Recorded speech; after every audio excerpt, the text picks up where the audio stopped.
Okay guys, I want to go over a few things about drywall mudding. So we're going to go over some corner beads, some tape, some joint compound options, the pre-mix, as well as the powder and spackle. So we're going to go over what these are all used for and if they work for your situation, if they're what you want to use for your situation or not. So let's get started with the powdered mud. You can find this pretty much at any hardware store, and there's going to be a number on it. This is 90-minute joint compound. So what that means is it sets up in 90 minutes. This does not mean that it's dry in 90 minutes, just that it's set up to this hard kind of texture that will allow you to put another coat of mud on the wall in that same day, in the 90-minute time, or 20-minute or 5-minute. There's different times on these, so just depends on which one you buy. All you do is you mix this with water. You can do it in a bucket, you can do it in a drywall pan, you could do it on a piece of cardboard. It doesn't really matter. You just get some of the powder and you mix it with water until you get a consistency that's a little bit thicker than pancake mix. Unless you are filling up a big hole, then you want to get a little thicker, so you just add more powder. So it's just all depends on what you're actually doing it for. If you have a deep hole, like an inch, then you want to mix up a thicker joint compound to put in to start with, to level it out a little bit. And this will allow you to put more coats on top, but you got to get somewhere where you can put tape on there, where it's flat enough that you can put a piece of tape on there to stabilize the wall. So you're going to want to start with a joint or a quick set joint compound in this case, because if you use the all-purpose pre-mixed mud, it's not going to be thick enough. So as soon as you put it in there and you give it 20 minutes, it's going to start oozing out because there's so much mud there. Now you could use the all-purpose mud for this case, but you'd have to do layer after layer after layer.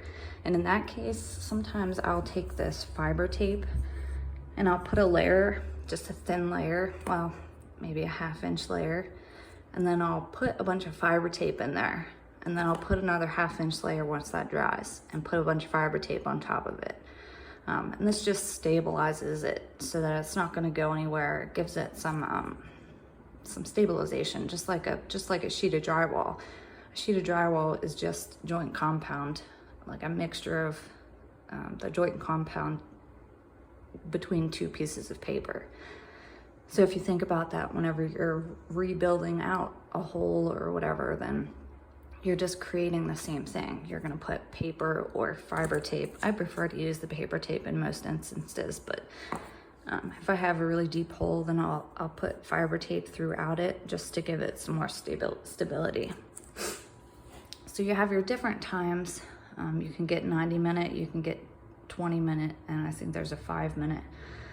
And you just mix it up and throw it in the hole.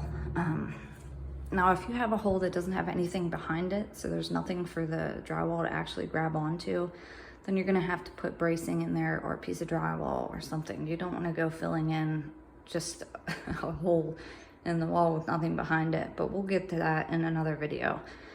Next, there is the pre-mixed all-purpose and the top coat mud. So all-purpose mud is what you wanna use first. This is what you put down, and then you put down your tape, and then you cover the tape with a thin coat of all-purpose mud. And then once that's dry, you're gonna wanna put a coat of the blue lid on there. Now, if you just have a couple little nail holes or something, you can use any of these muds. You're just gonna mix them up or grab a little bit out of the container and fill in your nail hole, but I wouldn't even go that far. If you're just filling in nail holes, I would just use spackling paste. You can get this at most hardware stores, Lowe's. This came from Sherwin-Williams, and it's just a paste, but it dries in like 15 minutes, 30 minutes. The only thing about the spackling paste is it is kind of difficult to sand, so you really need to make sure that it's nice and smooth when you put it on there. It doesn't, not all of them sand, especially the like the vinyl spackle paste, you cannot sand that stuff. I don't care what they say. It doesn't smooth out nice and pretty. But you could always fill it in with this and then put a little coat of skim coat of all-purpose, or this, or one of these on top of it. So there's a million different ways you can do this. It just depends on what you're actually doing. Now let's talk about tape. I don't usually like to use this fiber tape unless, like I said, I'm just creating stability in a bigger gap by just layering this with drywall mud in between it.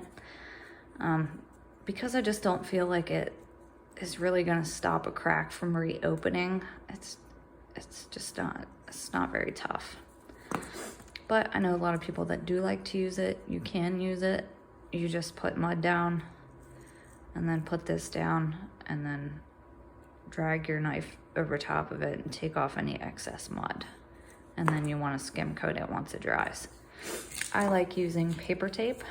Now you use this for cracks in the wall and you just leave it flat. Or if you have an inside corner like that, then you fold it and put it in the corner. Now you just want to put a layer of mud down. Make sure that there's enough mud behind the paper, and then put this on, and then you just scrape the mud, or scrape along the tape, squeezing the mud out from underneath of it so that there's just a little bit under there. And then I also like to just coat it just a little bit with mud, because this helps the skim coat, because if not, you'll have like this little drop off where your tape is. So I like to just coat it with just a little bit of mud whenever I'm doing my first coat. There's also things like this. This is a pretty thick type of tape, and there's one that has like a whole bunch of holes in it. You can use any of these, but they're harder to cover. But in some instances, they are better, because like say you have a bigger gap and you try to put this tape on there, it's not gonna really hold it in place while it dries if there's a lot of mud behind it. Now, if there's a lot of mud behind this, it's not gonna move because it's thicker, it's more sturdy. So it just depends on what you're doing. And for outside corners like that right there, you're gonna wanna use corner bead. Now this is a plastic piece of corner bead, and you do not need to screw this in. However, I usually screw in the top and the bottom just so that they don't stick out whenever I'm mudding them. So you just put a whole bunch of mud down, you stick this in there and kind of squish it in, situate it where you need it, and then you just scrape the mud off. There is also metal corner beads. There's this kind, and then there's a metal one that looks just like this. Only it's got less holes in it, and it's completely metal, and you do need to screw that in. There's also a way that you can, you probably won't have that if you're just a beginner, but there's a way that you can take this tool that you sit on the side of it, and then you just tap it with the hammer, and what it does is it bends the metal just a little bit to grab a hold of the drywall.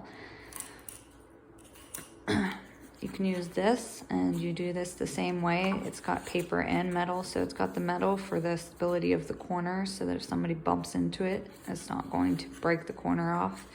And then it's got the paper, which adheres it to the wall.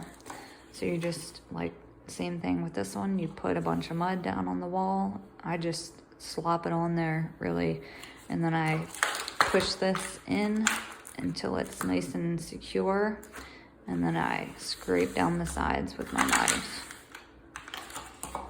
Okay, I think that's all we have for the overview of mud and tape.